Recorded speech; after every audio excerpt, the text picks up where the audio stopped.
The first thing most gardeners get completely wrong is when they start. The modern gardener opens a seed catalog in February, picks whatever looks good, and puts seeds in the ground when the last frost date says it is safe. The Amish have been laughing at that approach for 300 years, not because they are cruel, because they have seen it fail so many times that they stopped being surprised. An Amish farm in Holmes County, Ohio, runs off a planting calendar that has been refined across multiple generations. It does not start in spring, it starts in fall. Before the first frost even touches the ground, the Amish family is already preparing next year's food supply. That is the mindset that separates them from everyone else, and it is the first discipline you have to understand before anything else in this video will make sense. Here is what that looks like in practice. In September and October, while the rest of us are shutting down the garden and putting the tools away, the Amish family is planting a cover crop of winter rye or red clover directly into the beds that just finished producing. That cover crop does 4 things simultaneously. It holds the soil in place through winter so rain and freeze-thaw cycles do not erode the structure their compost built up all summer. It pulls nitrogen from the air through bacterial action in the root zone and stores it directly in the soil. It smothers every weed seed that would otherwise germinate in spring and cost them hours of labor. And when it gets tilled under in April, that green material decomposes into a layer of organic matter so thick and rich that corn researchers at Penn State have documented nitrogen increases of up to 60 pounds per acre just from one season of winter rye. 60 pounds per acre for free. That is the equivalent of several $100s of synthetic nitrogen fertilizer on a per acre basis, produced entirely by a plant that costs almost nothing to establish.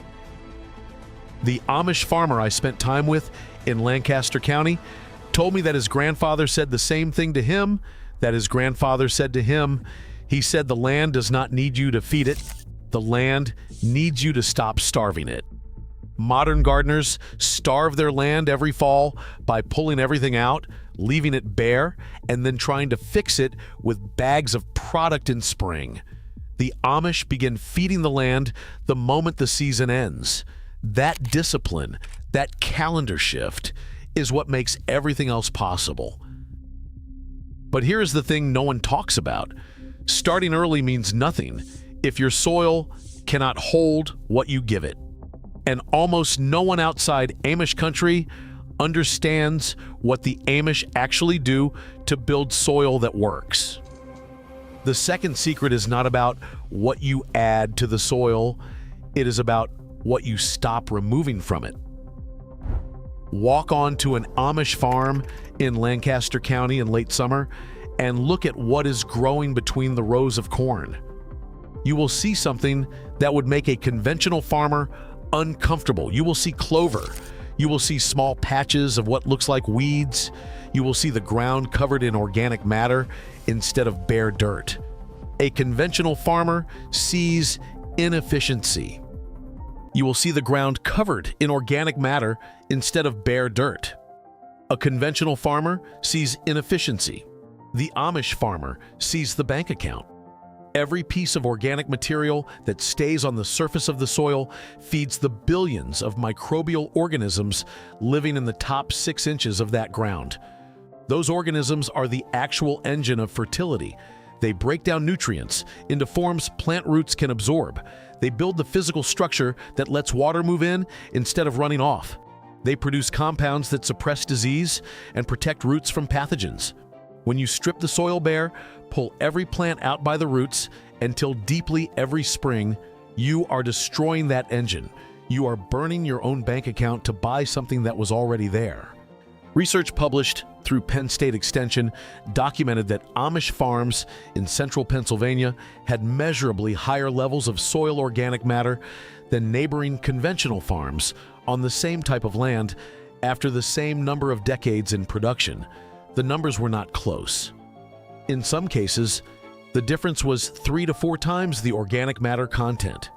That difference translates directly into water retention, nutrient availability, and crop yield. It cannot be bought back quickly with fertilizer. It has to be built back through years of management. The Amish never lost it because they never made the mistake of stripping it out. The practical implication for your garden is immediate. Stop tilling deeply unless you have to. Stop removing plant material from the bed if it is healthy. Stop leaving bare soil over winter. Let the surface layer build. Let the organisms do their work. The Amish did not invent this knowledge. They inherited it from their ancestors in Switzerland and Germany who farmed rented land for generations and learned that the only way to keep land producing was to treat it better than the landlord required. That tradition of care became a competitive advantage that 3 centuries of American farming have still not matched. And now that you understand what the soil needs to stay productive, here is where most homesteaders make the next critical mistake. Growing one thing very well is exactly the wrong way to run a self-sufficient food system. When I first sat down with an Amish family in Holmes County to talk through their food production, I expected to hear about a specialty, a crop they grew particularly well, a technique they had perfected for one specific thing. What I heard instead was a list.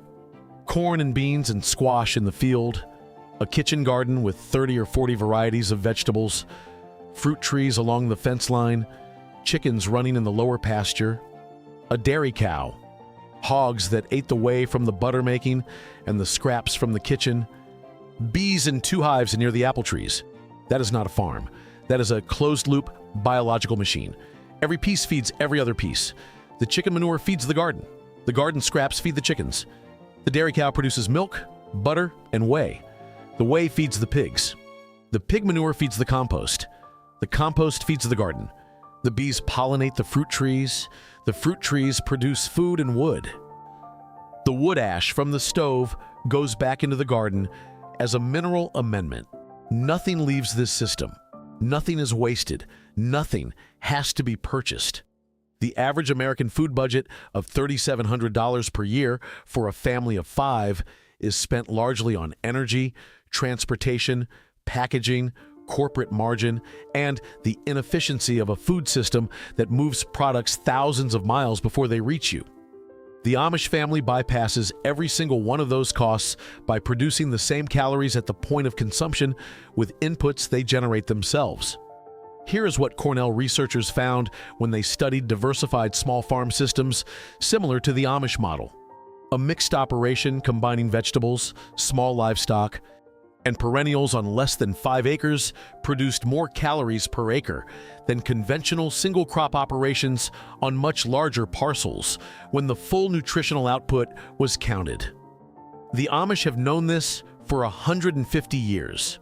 The industrial food system learned the opposite lesson and built a trillion-dollar industry on convincing you that their way was more efficient. It was never more efficient for you. It was more efficient for them. Do not confuse the two. Now, there is one piece of the Amish system that most people overlook completely because it looks low-tech on the surface, but it is quietly one of the most financially powerful decisions a self-sufficient family can make. Seeds are not a product you buy. Seeds are a resource you steward. This sounds simple. It is one of the most radical economic breaks a family can make from the modern agricultural system. Hybrid seeds, which is what you find in most big box garden stores, are engineered to not reproduce true to type.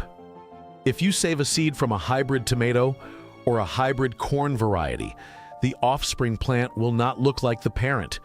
It will not perform like the parent. You have to go back to the store every single year and buy new seed. That is not an accident. It is a business model.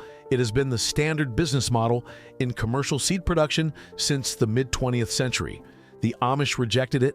They kept their heirloom varieties, their open pollinated seeds that reproduce true.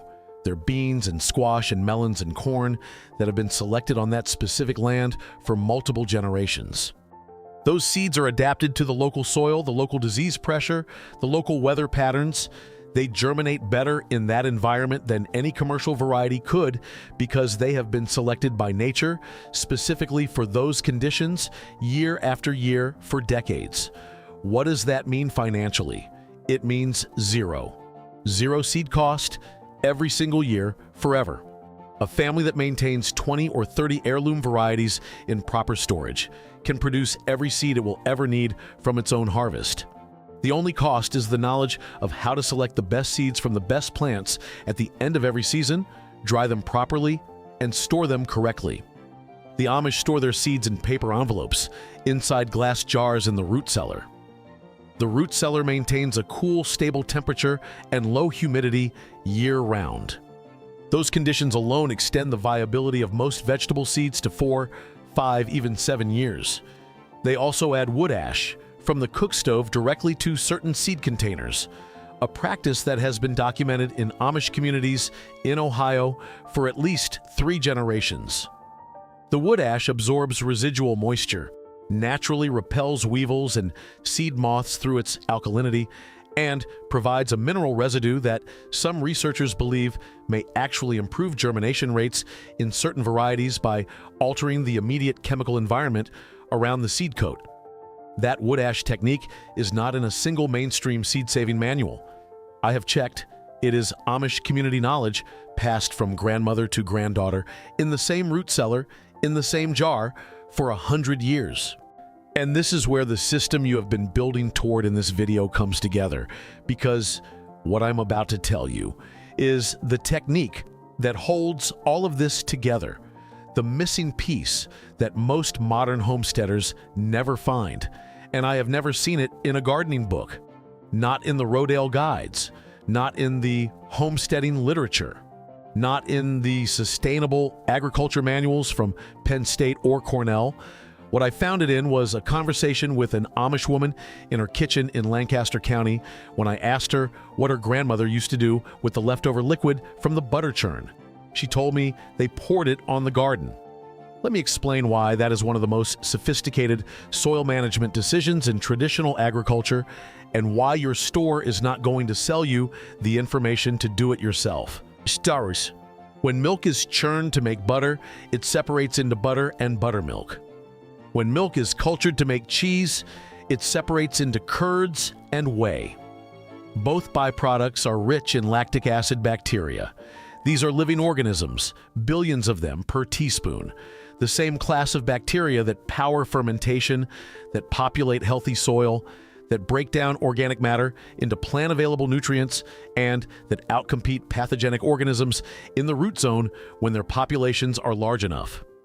When the Amish family poured buttermilk or whey directly onto the kitchen garden beds, they were not disposing of a byproduct. They were inoculating the soil. They were introducing a concentrated flood of beneficial microbial life directly to the root zone of their vegetables, building the microbial population that every healthy soil needs to function. Modern soil science has confirmed what Amish farmers knew from observation.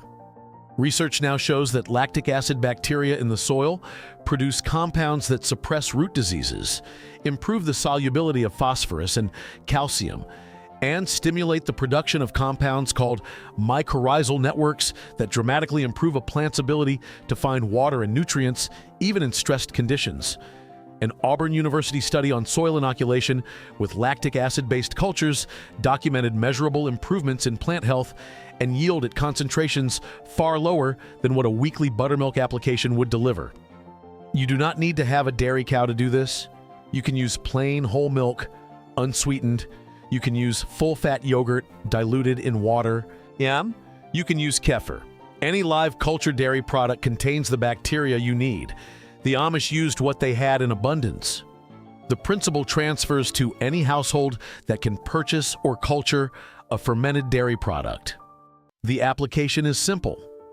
Dilute 1 cup of raw or full-fat milk, buttermilk, kefir, or plain yogurt in 1 gallon of non-chlorinated water. Chlorinated tap water will kill the bacteria before they reach the soil. So use filtered water or water that is sat out in an open container for 24 hours to let the chlorine dissipate. Pour this directly onto the surface of your garden bed once every 2 weeks during the growing season. Do not till it in. Let it soak naturally. The bacteria will colonize the surface layer and migrate downward with subsequent waterings. The Amish woman told me her grandmother did this every time she made butter, which in a working dairy household was at minimum twice a week. She said she did not know why it worked. She just knew her grandmother told her to do it and that the garden always produced. She said that after her family stopped keeping a dairy cow and started buying butter from the store, they noticed the garden was harder to manage. More disease, more pests, soil that seemed to dry out faster. She traced it back to the milk, the way her grandmother taught her, and when she started using store-bought buttermilk on the beds, things improved. There is one more thing about this technique that makes it particularly astonishing. A bottle of commercial liquid fertilizer runs $12 to $25. It runs out. You go back and buy another. A quart of organic kefir at a farmer's market costs $4 and produces enough diluted soil inoculant to treat 48 square feet of garden bed. A single application of live culture dairy every 2 weeks through a 5-month growing season costs less than $40 total. And unlike synthetic fertilizer, the bacteria colonize and reproduce. You are not just adding a nutrient. You are building a living system in your soil that grows on its own between applications. The Amish family of 5 does not spend $0 on food because they are exceptional. They spend $0 because they run a system that was designed for $0. Every component generates inputs for the other components. The land feeds the animals. The animals feed the land. The seeds come from last year's harvest. The fertility comes from the dairy byproduct that would otherwise go down the drain. Nothing is purchased that can be produced. Nothing is wasted that can be cycled back. I wasted decades buying bags of fertilizer that made someone else rich and degraded my soil every year I used them. I wasted years buying hybrid seeds that could not reproduce.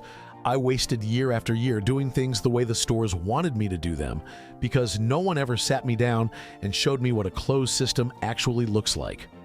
A family running this system does not just save money. They become unreachable by the price increases and supply chain failures that make the rest of us anxious every time we go to the store.